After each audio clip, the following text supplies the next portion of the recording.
Hello and welcome to Atlantic Debrief, the Atlantic Council Europe Center's internet show and podcast on the most pressing issues impacting transatlantic relations today. My name is Aaron Korewa. I'm the director of the Warsaw office at the Atlantic Council's Europe Center. My guest today is Wojciech Konończuk. He's the director of the Center for Eastern Studies, or Ośrodek Studiów Wschodnich, OSW, as we say in Polish, and a regular contributor to the Nowa Europa Wschodnia journal. He specializes in political and economic situations in Ukraine, Belarus, and Moldova, and the politics of memory, among many other relevant topics today. Mr. Konończuk, welcome to the show. It's an honor to have you join us. Thank you, and hello, and thank you for having me. I must say before we start that I am a huge fan of the OSW. It is by far one of the best, if not the best, think tanks on all matters Russia and further eastwards, in my humble opinion. So I'm very happy to have you with us today. Let's jump right in. I mean, of course, there's been a lot of buzz in Washington and across Europe about President Biden's visit to Kyiv and Warsaw, a year since Russia's invasion, and what it means both practically and symbolically for U.S. and transatlantic support for Ukraine. What is your assessment of the speeches President Biden gave with President Zelensky in Kyiv and at the Royal Castle in Warsaw? What sort of takeaways can be drawn from the visits on the U.S. commitments to Ukrainian sovereignty? Well, I think it was a very important speech, both speeches actually, the first in Kiev and then in Warsaw, and I would perceive both speeches together. This is one package of which explain U.S. policy in this part of the world. So the very fact that President Biden decided to visit Ukraine capital in spite of the war and actual lack of full security is a heroic act. It's very important signal to both Ukrainian society and also to Russia, but to the nation in NATO eastern flank. And at the same time, the fact that he said it very clearly, the message he directed to the Kremlin, saying that you will not win the war. It's a matter of time when Ukraine will win the conflict. It's very important. At the same time, during his Warsaw speech, he also stressed the fact that Article 5 is valid. It's still very important. So this is very symbolic visit. This is a visit which confirm the fact that United States are present in this part of the world. And this is clear for anybody who live in this part of the continent, that without the U.S. leadership, it would be much more difficult to continue this war for Ukraine. I mean, part of this series. Thank you very much for that answer. So it's cause for optimism. That's good. Part of the series that we're doing here is like we look at the view from various European capitals, and as we approach a year of Russia's invasion of Ukraine, what would you say is the view from Warsaw on Poland's strategic outlook and Europe's new security environment? Well, I think that our assessment here is quite realistic in a sense that many of us in this part of NATO eastern flank expected this war. Perhaps not the scale of this war, but definitely we had no illusions about Russian imperialistic policy. At the same time, we are trying to see things on the front and in the region again realistically. So my personal expectation is that this war will be rather long. It's actually my very first expectation from the very first day of this war. I didn't thought that Russians will be in Kiev in a few days or in a few hours. I expected that Ukrainian will fight back and that it will be longer conflict. But at the same time, we understand that Ukrainian armed forces would not be able to continue the war without the further arms supply from the West. So this is extremely important for all of us here to continue our military and other assistance to fight in Ukraine. At the same time, we should perceive the Biden speech in Warsaw at the Royal Castle in Warsaw together with Putin's speech, to what he said to the Federal Assembly a few hours before the Biden speech. So basically, I didn't have any illusions, and I don't have any illusion now that Putin actually said that we Russians believe that we can win the war, and there will be no ni shagu nazad. We will not make any step back. So he also sent a message to the West. Actually, Putin repeated the message he's sending to the West for many months, saying that whatever you do, we will be more consistent. We Russians will be more consistent, and in the very end, we Russians will win the war. So basically, I think that the main hope for Putin's at the moment is possible Western or weakness of the West. So he understands that Ukrainians are very determined to continue the war, but at the same time, he still hopes that the weakest link in all this conflict will be rather Western powers. Yeah, I mean, I'm afraid you're right about that. I mean, I think that what Putin is doing, he believes he can win the war because he thinks he can outlast the West, and that the West is going to get tired of all this. Is that what you believe as well? Definitely. He hoped that cumulative effect of high energy price, high inflation, deteriorating economic situation in many European Union economies will bring a positive effect for Russia.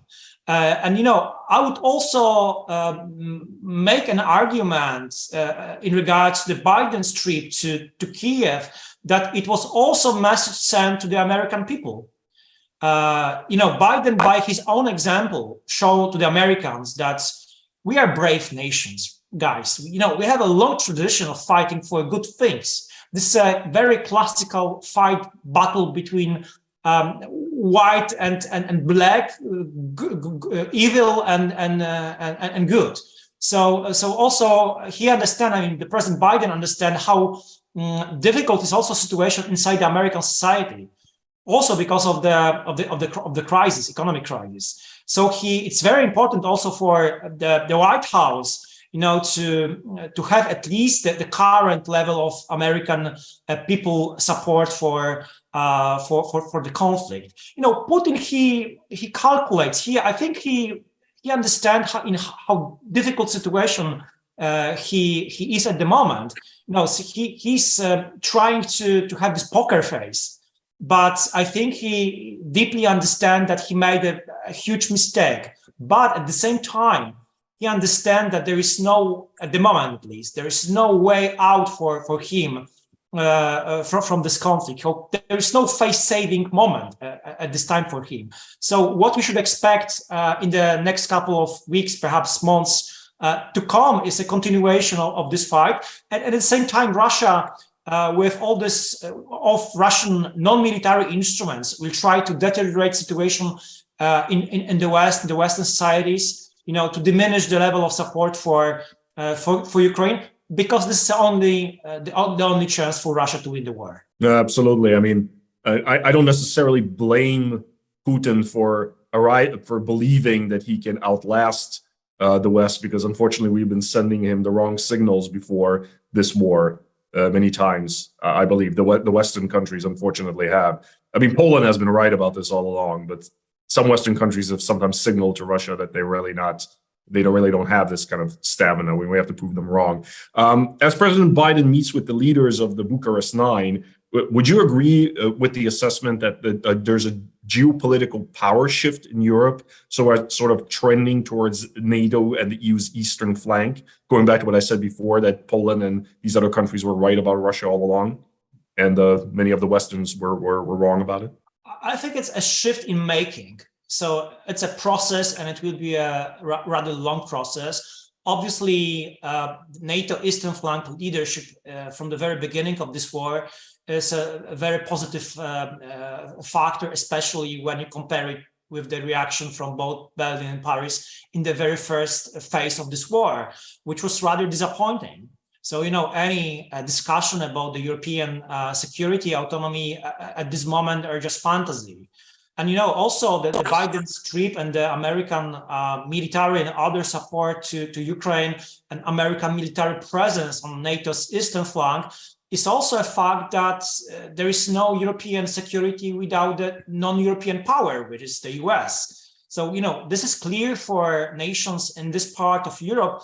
I think it's still not a very fact for some nations which are more Western located from Poland.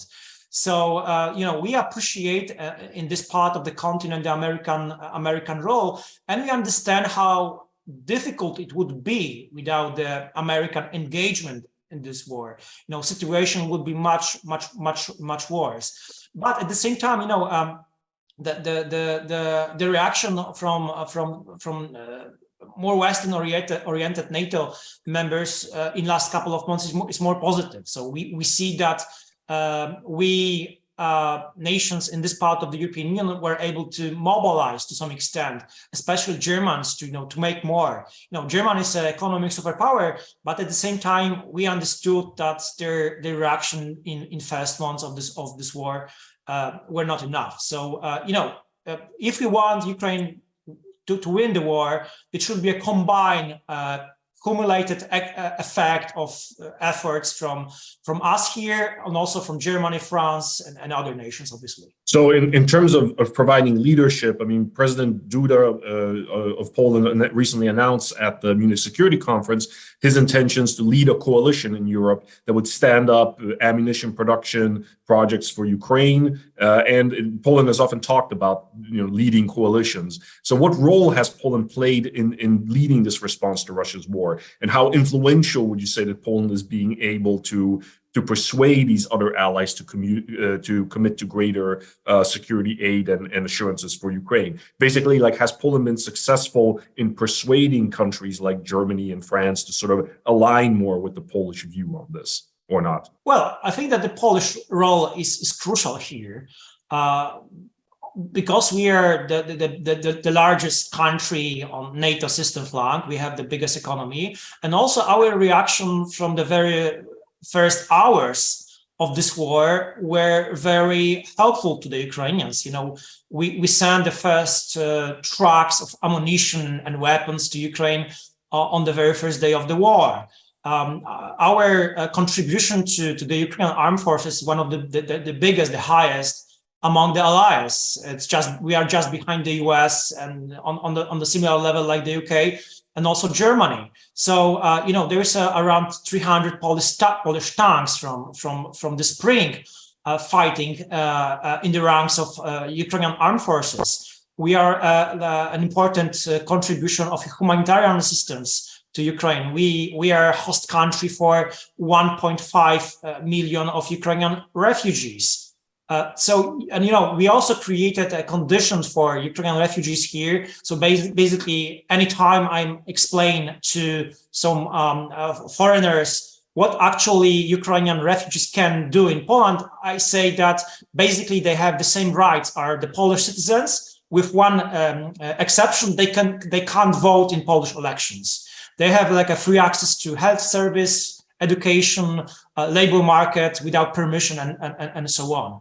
But coming back to the Polish role in the region, I think that together, I would like to stress the Polish role, but at the same time, we have to remember also about the other countries, other nations in the region, especially the Balts, but also the Czech Republic and Slovakia.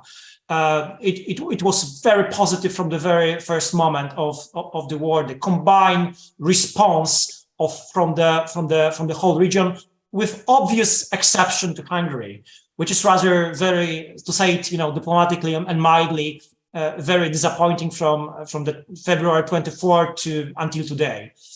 So we are trying to mobilize our Western allies, and the fact that President Duda, during his trip to Western Ukraine, to Lviv at the beginning of January this year, he announced for the first time that the Polish Leopards will be delivered to Ukraine, and that the Poland will create the battalion of Leopard tanks. It would also a pressure on Berlin, to deliver more. You remember that it was at this moment of very difficult discussion among the allies about delivering or not delivering for the very for first time Western tanks, Leopards, right? So it was effective pressure on German partners. It bring effect, and Polish battalion together with Spain and other countries also delivered their Leopard tanks. Is almost ready, so it will be sent to the Ukrainian armed forces until the end of March. Those are great news, and I mean Poland did play a really important role as far as the tanks are concerned. But of course, now we're talking a lot about planes. So while President Biden was in Ukraine on Monday, he promised President Zelensky a new weapons package, $500 million in support, but he didn't make any promise or commitments to send these fighter jets or any of these long-range missile defense systems. And similarly, President Duda has in the past been a little bit cautious, I would say, about the idea of donating Ukraine the F-16s. And so what would you say is the likelihood that the Europeans and the US are going to start sending jets to Ukraine, sort of following the tank saga that we saw last month, like no, no, no, no, no, and then finally yes? I think there is no taboo in regards to delivering weapons to Ukraine.